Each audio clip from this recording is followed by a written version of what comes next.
Like no one talked about how somebody levels up or how does somebody grow or who's going to give me the chance or when I'm not in the room, who's going to advocate on my behalf. I think those are things that everybody, but especially people new in their career, rightfully want to know.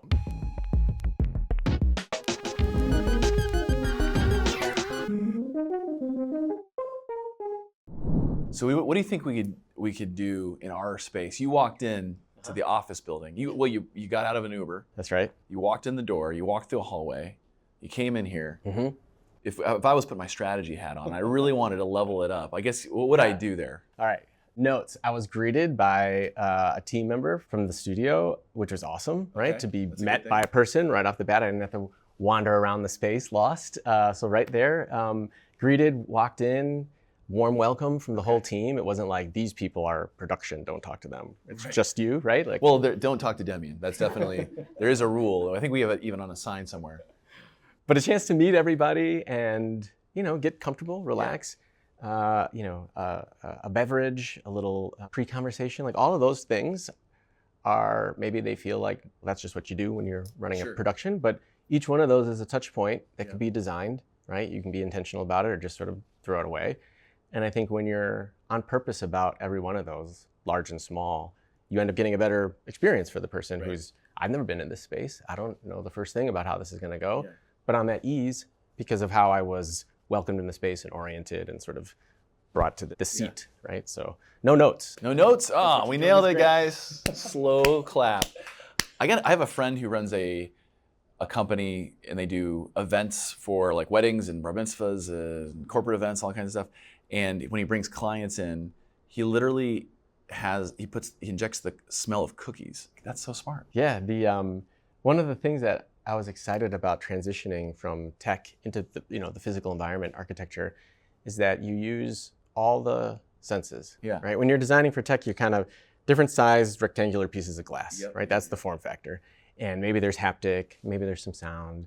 Increasingly, you're using voice as a control, but it doesn't feel immersive, truly. It's not an experiential kind of thing. We talk about user experience, but it doesn't. It's not all around you. Yeah, and so the fact that Gensler has created original sense, and we work with designers to create that, like that's olfactory, right? Like what does the lobby of this space smell like? What is the bathroom of this hotel? You've been in those where you're like, I wish I could take this home. Like this smells amazing, right? Like that's on purpose. Someone has to decide that. And so the chance to use all the senses was really exciting. I don't think I've ever designed for that or considered that before. So I think that's a big distinction. How is AI factoring into this? I know you're giving a talk.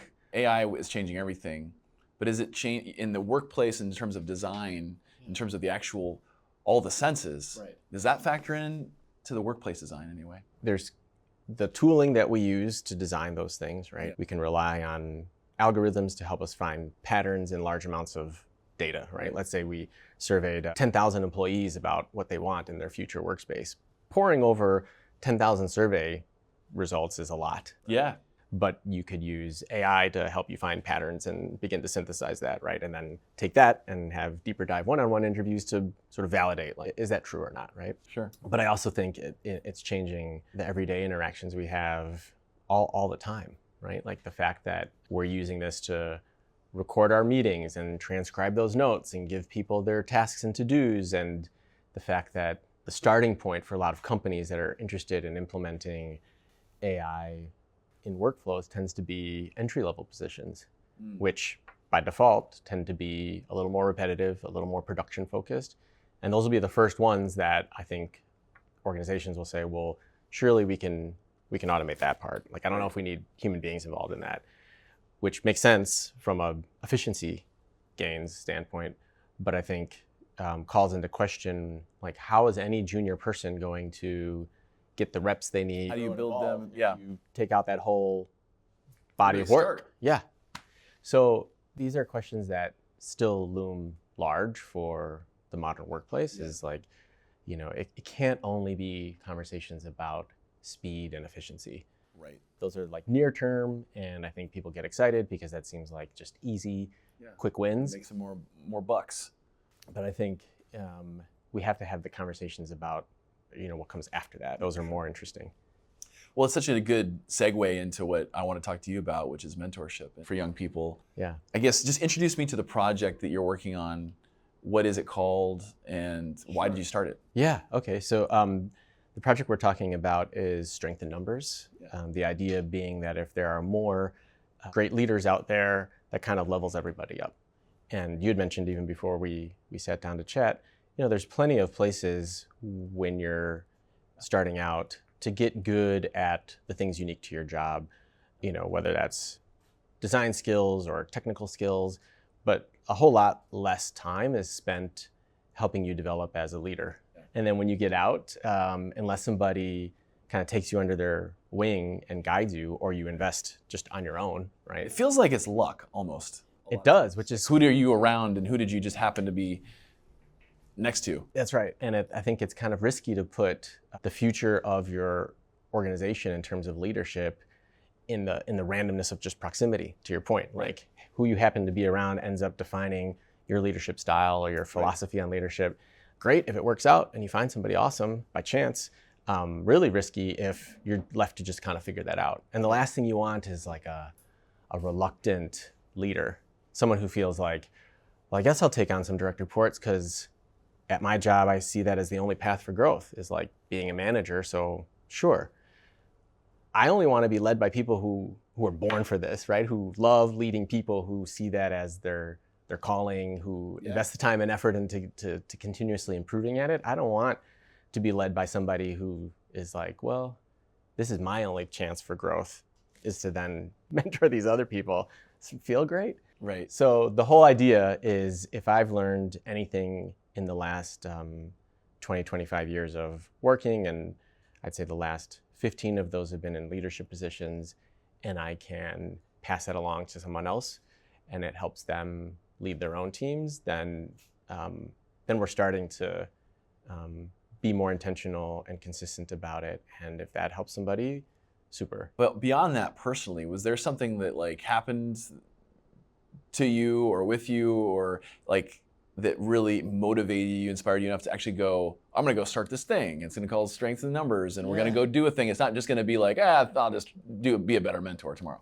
Right. I think I'm one of those people who happened to luck out, and by proximity was surrounded by some amazing leaders early in my career. And so I got a chance to see that firsthand and learn from those people. And it felt like an important thing to continue to improve on, and then maybe get to a point where I could extend the same to somebody else. Yeah. That was the personal side of it. And then I think the other bit was something more that I observed, which was poor leaders and their impact on teams, and how catastrophic that can be when it's not addressed.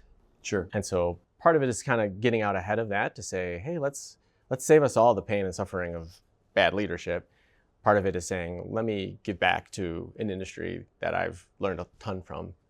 And then I think the other is to your point, like demystify leadership. It doesn't have to be something you kind of just feel around in the dark trying to get good at. We know that if we understand what leadership really means, it could be at any level, right? You can be a leader at any level of the company or organization or whatever you're part of. That's right. And so then it becomes, well, that's a learnable skill. Mm-hmm. Yeah. It's not just like I'm born with it. I wish more young people recognized their own potential to lead without having to get to a certain level or put in a number of years and finally I can lead. And I think that's also something to tap into, is we have these innate qualities, and if they're cultivated, they can be really powerful in workplaces. Yeah. I think there's just, why now? Why is this important now? I think you've shared kind of why you're doing this, but we talked about AI and how that's removing this whole layer of opportunity for young people to get mentorship, learn these skills to become a leader, for example. You really have to be more intentional about every single thing now of what you're not going to do or what you're not going to get distracted by and what you're going to do. And so like having to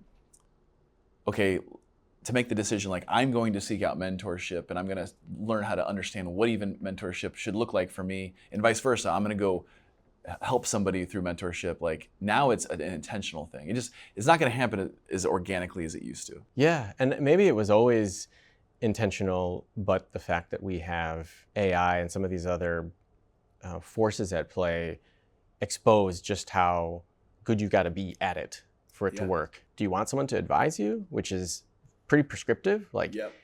here's what I'm going to tell you to do, right? You can think of startup founders as seeking advisors, right? Who are going to help them navigate running this startup. Totally. From past experience. And you can have coaches who are going to not tell you what to do. They're sort of on the opposite end. Right. They're going to ask these great Socratic questions that kind of draw out from you the answers that were probably already in there, but the way that they ask, it evokes this feeling Yeah. of certainty for your direction. And then I think mentorship sits somewhere in between. I want to get into like the tenets of these things, go deeper into the language. But even before that, like just to kind of ground people in your own mentorship, you've had a good mentor before. Many, yeah. Can you tell us, you can drop names or you can not drop names, but like who were they? What did they do? What was your experience like? What were the formal things that were happening and what did you get out of it? Oh man, there's so many people to list. It would take, the whole show. I think I think right out of school, awesome. I had people who afforded me opportunity through exposure. Okay. So people that were like, you know what, come to this meeting with me. I'm like, are you sure? There's like nothing but senior folks Like in the workplace? Yeah, Okay. but they're like, no, I want to put you into an environment that without me you wouldn't have an invitation, but through me you get to be exposed to, the way that the business operates or, critical decisions and how they're made. And so I get a chance to sort of sit in that room, even if I wasn't participatory. I was listening, right? And so I've had people like that in my life. I've had others who want to sit shoulder to shoulder and solve a thing, and I get to see them in action and just pick up, their mannerisms, the way that they work with clients, and I get it almost as a peer. So you're working on a problem together? Yeah, they make themselves available. It's not like, hey, here's some direction, now go do it and I'll check back in with you. It's like, no, let's sit and kind of wrestle with this together. And to see somebody in action that way, I think is really powerful. You can then choose to, in the beginning, you're kind of just mimicking it, right? Because you don't know yet. Your way, because the way that you're doing it is the way that I've seen how it's done, and I don't know how to do my way because I've never done my way before. And then it becomes kind of your own way, right? If you do it enough. And so some of it's just like, wow, they're a great person to copy until I get my own, skills and style.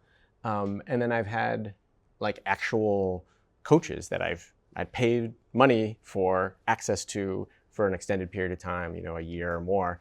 And we meet with regularity, and it's maybe closer to therapy. And I don't mean it in the like, help me sort through emotions, but in the like, here's the agenda. This is what we're going to talk about. What came up last week that you want to talk about today, right? Like you move through it a little more methodically. And I've had a couple of great coaches, especially making the transition from tech to architecture and these ideas I have about, the sort of second half of my career at 47 years old. What does that look like? And so to find coaches that's their specialty is helping people later in their career make transitions or think about the remaining 15, 20 years of their career. So the idea that you can find a coach that's that fine-tuned to what it is your need, I think is really awesome. That people have that level of specialization. Yeah, and I think it's interesting too, because like to your point, like you might have different mentors for different things, right? And I think when you're younger, like for me at least, I didn't necessarily know that I was being mentored even for some of these people, right? And it was luck, like because I was in the right place at the right time. And then I think as you go along, you realize what mentorship is and what it can do, and you can become more formal about like you can go get a coach, right? But I think about like I would have never known what I was learning at the time with this sort of early mentorship thing. And I had a mentor, is my former boss, his name's Joe McCormick, and he probably didn't even think of himself like as a mentor, but I learned through being around him, like you said, watching him do his thing. And he would sometimes just give me these kind of really poignant moments. And I remember one time he said, I don't even remember the specific quote, but he was talking about, like, I'm like this creative, like messy dude who like made videos and music and like at the time long hair and like whatever, dude, it doesn't matter. Like this is what, like we're just gonna make something. And he'd said multiple things that stuck with me. One of them was like, he was talking about how he's Catholic and he's had a Catholic priest once tell him, was like, you need to think about every single thing that you're wearing down to your shoes in terms of how you come across with somebody. Whether or not I choose to wear nice shoes or crappy shoes is still a decision to make. That's right. And so that was the thing that like it was an aha that stuck with me, and it's the simplest thing. But I think these mentorship like milestones or moments, it takes a lot of work and conversations and learning, but like then there's sort of these poignant moments that can almost sum up what you learned from that mentor. Did you ever have a moment like that where you can like remember like that changed how I think? So someone that wasn't in a org chart, my manager, but I worked very closely with, and he was a leader in the firm, and I had a lot of respect for him. His name is Patel. And he had a really simple adage around being on time. And it was, if you're earlier on time, and if you're on time, you're late. Little things like that, and then others that are much more profound. And I think that's the mix you hope for, is I'm gonna get small tips that I can apply today in little ways. And then I'm gonna have other things that are, they're a little more Yoda level. Was that something I need to remember forever? And I think too, what good mentors are doing is you're not always giving, kind of like coaching, you're not always giving them the specific things like, no, change your shoes. Like that's not actually but you are giving people a model to use to see the world differently. What are some of the tenets of good mentorship? Like if you were to mentor me, for example, on strategy. I love the question. I think in the beginning, I'm much more in question asking mode. Yeah. Right. Like as the mentor, as the mentor, like maybe it seems like, well, shouldn't you just come to it with authority and a point of view?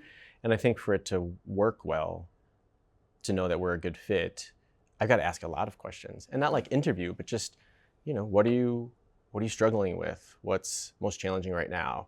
What are some of the things that you're motivated by? What are your intentions for the workplace? What do you want to achieve? What have you tried in the past that didn't work? What are you doing now that feels like, I feel like I'm onto something? What do you want from me? Tell me what you need from me. Sure. Right? Sometimes you just need someone to just vent and use as a sounding board while you just get it all out. Thinking about my wife and I in the conversations where we need to identify what type of conversation it is before we have the conversation. Like that's it. And it's just funny that how similar some of these things are in just relationships in general. I had a leader in my career, and I would bring challenges forward, not like, hey, I don't know what to do, solve this for me, but just, here's what I'm wrestling with. And that person would launch immediately into problem solving mode, because that's just how they were wired, right? So they would kind of take in all of the data and all the inputs and be like, okay, so here's what I think we can do, and we can try this. And I can appreciate that about them, and maybe in a different moment, that would be exactly what I wanted. But oftentimes, I just wanted them to sit in the mud. That can be really helpful too. That could be mentorship, right? I'm even thinking about the thing you're doing. Are you sort of, just doing this sort of willy-nilly, and whoever you meet, like, hey, I'll be your mentor? Or is there sort of more formal way that you're sort of mentoring people, I guess? Yeah. I've been prototyping this for years, right? Yeah. And I'm very grateful to the people who, were willing to work with me despite not having credentials or a structured thing, or this isn't the full-time thing that I do, right? Like I have a full-time job, and this is something that I do in addition to that. And let's do it with even more intention. And let's take the last couple of years of experimentation and, formalize it and see if I can't be helpful to more people, and do it in a way that's rewarding, right? In addition to full-time job, I'm married, we have 2 children. Those children have their own activities. I'm still trying to find creative outlets here and there, right? So you got stuff going on? It's a full schedule. And so I know that this has to fit into a particular slot, and it can't get so big that it eclipses my full-time work, and it can't, erode time on the weekends with my kids and my family. And so it needs to fit in a pretty specific slot. And if that works for the other party, perfect. But I'm not gonna force it, and I'm not gonna let this idea go from the way it is now, which is working, I think, well for me and my clients, and turn into like some big thing that then becomes hard to manage. Totally. And I'm not really doing it well for anybody at that point. Makes sense. It's when those little projects tip into like, oh, that's too much scale. Like I shouldn't have gone that far. So I'm being really sensitive to that, and wanting to, bring people on one at a time. Like this isn't like an open call for clients and I'm just going to try to fill my calendar. I'm like so the opposite of that way of everything that I like and that's like my kryptonite, like where you have maybe some of your superpowers are your anti-superpowers, where like, I play music, for example, I like jam with like somebody, I'm like, hey dude, okay, cool. So I'll create the posters. We'll make I'll book the show next week, cool, for like a show. It's like all of a sudden we've got a band and he's like, whoa. I just like wanted to play, jam out on like whatever 3-chord song for a little bit with you. That's about it. Yes, I used to have that habit. This is so much potential, and I want to put my energy into it, and I could see it being really big. And then there's the actual doing it part to get there, and I found that to be increasingly like a chore. And so even though I had like grand visions for where I could take this creative project, that creative project, I'm like, by the time I get there, I don't even want to do it anymore. Trying to throttle those ambitions and make sure that I'm using my energy as effectively as I can. I love it. Short supply. Oh my gosh, it's really, energy management is a real thing, man. I gotta check in with the hot seat over there. Hey, Kat. We're still here. Have you guys had a mentor that was like you think of as a mentor? Like you think of like, oh, this person is a mentor in my life. Oh, it's you every day. That wasn't planned at all, but thanks. Kat, do you have one? Or have you had one, I mean, that pops in mind? In school, I had a playwriting professor who I would have considered probably a really great mentor. I came from like a small playwriting and PFA program, so I really got like a lot of hands-on work. I don't know if he like voluntarily chose me my mentor, but I made him my mentor. Yeah. So You forced him to be the mentor. It was involuntary. Yeah. Well, I think it's a good point, because I guess as somebody who's looking for mentorship, I think, how do they find that? Is there a way to seek that out, or is it kind of just let it happen organically as it does, and that's the way it goes? Yeah, I think it's everything in that spectrum. I think you can happen into a relationship and feel that right away, and you never saw it coming. It wasn't planned. You just find some connection with a person. You have profound respect for them. Sure. You love the way they work. You want to embody things about what they do in your own life, and so it becomes a thing on its own. Someone has to. You have to be intentional about it. Yeah. Totally. Well, that's super cool. I want to sort of transition. What's a word or a phrase we should no longer use in the workplace? What comes anything at all?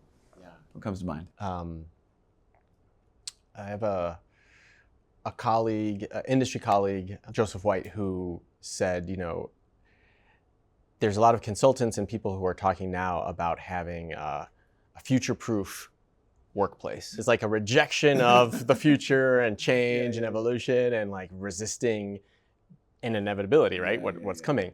And he said, future ready feels so much better, right? Like it's an openness to the possibility and the unknown. Sure. And feeling equipped to take on whatever that is. It's a resistance to an inevitability that all of us are going to have to deal with. So let's not use that. Let's not even use that word. Let's just be ready. Let's just be ready for the future. I think there's an open-mindedness and like that ready that elicits that connotation for me. It's like it's like you can do things to prepare for damage or danger, but you can also be like ready for the cool stuff. And I think resilience maybe is a good thing. Yep. That could be kind of the antithesis. So it could be like that's something that people I feel like are talking a lot about right now, and especially the world of uncertainty that we're in. Well, I wish we could future-proof this podcast so it would never end. But I guess I'll be ready for the future, which all good things do come to an end. So Antonio, thanks so much for being here. I really appreciate the conversation. My pleasure, man. Thank you for having me.